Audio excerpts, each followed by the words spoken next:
मेरी बेटी मुझे ढूंढ रही थी। बारान सही कह रहा था शायद। सबीहा साहिबा वाकई मुझसे कुछ छुपा रही हैं।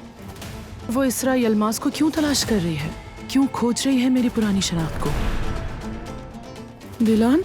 सबीहा साहिबा, आपने पूछा था ना कि हम इसरा यलमास नामी औरत को क्यों ढूंढ रहे हैं? क्योंकि वो मेरी माँ है।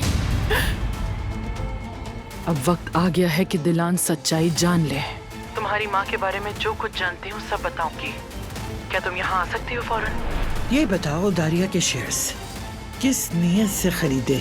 अगर यही शेयर्स बारान ने खरीदे होते। यकीनन कोई सवाल नहीं करता। बारान गाराबी इस खानदान का सरबराह है और हमारे कबीले का सरदार। जितना हक बारान का है उतना ही हक मेरा भी है। अब आप सबको ये बात समझनी होगी। तो इसका मतलब है कि जवाहिर के साथ किए गए काम की तफसील हमें दोबारा देखनी पड़ेगी क्या? रिपोर्ट में कुछ चीजें रह गई हैं, उन्हें कंप्लीट करना जरूरी है। फराद साहब के शेयर्स लिए कि नहीं?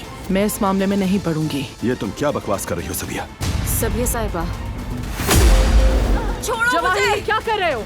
बस कर दो, पागल हो गए हो क्या? मैं अभी पागल नहीं हुआ। अगर मैं वाकई में पागल हो गया तो जो भी तुम्हारे इर्द गिर्द है किसी एक को भी नहीं छोड़ूंगा। आइंदा जो कहूँ वही करोगी तुम, वरना फिर जो मैं करूंगा उसका तुम अंदाजा भी नहीं लगा सकती। अगर उसने दिलान को कुछ कर दिया, मैं कैसे बचाऊंगी अपनी बेटी को?